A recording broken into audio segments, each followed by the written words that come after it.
చంటేశ్వరుని అభిషేకించిన ఆదిమూర్తి రామయ్య వచ్చెను. చూడు అయోధ్య కోదండము స్వర్ణ పాదుకలతో భక్త కోటిని దీవించెను. చూడు ఆత్మీయ గోదావరి తీరాన రామనామ ఘోష దిశలన్నీ మారు మోగెను. చూడు త్రేతాయుగపు పుణ్య స్మృతులు మేల్కొలిపేలా ఆ చంటపురమున అడుగులు వేసేను. లింగ రూపధారి శివుని అర్చించిన అతిథులే నేడు అభయమిచ్చెను. చంటేశ్వరుని అభిషేకించిన ఆదిమూర్తి రామయ్య వచ్చెను. చూడు రామయ్య వచ్చెను. దేశమంతా పర్యటించి భక్తుల కష్టాలు తీర్చిన బంగారు పాదుకలివే. సాక్షాత్తు రఘురాముని పాదస్పర్శతో పునీతమైన దివ్యాయుధాలివే.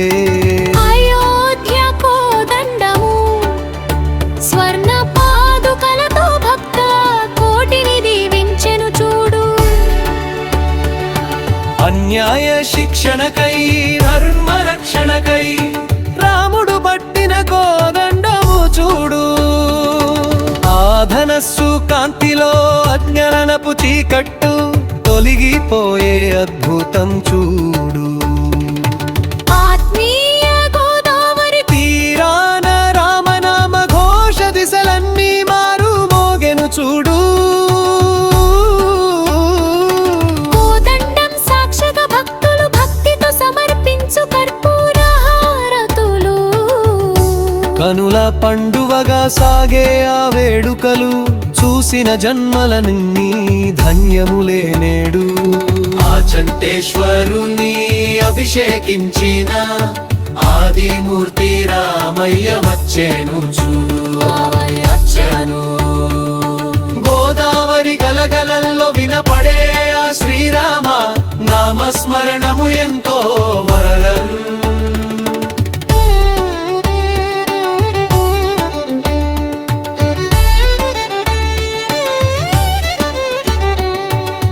చంటేశ్వరుని చెంత కొలువు గిరిరింగ రాముని రూపము ఎంతో మనోహరం.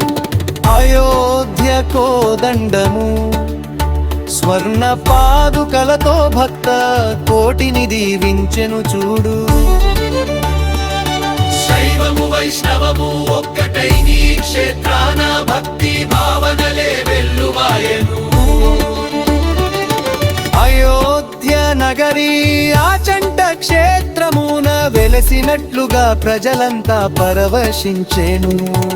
ఆత్మీయ గోదావరి తీరాన రామనామ ఘోష దిశలన్నీ మారు మోగెను. చూడు జై శ్రీరాము జై జై శ్రీరాము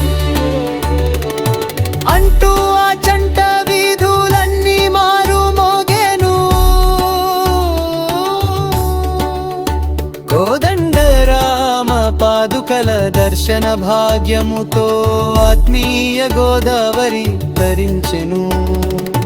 ఆ చంటేశ్వరుని అభిషేకించిన ఆదిమూర్తి రామయ్య వచ్చెను. చూడు రామయ్య వచ్చెను. జై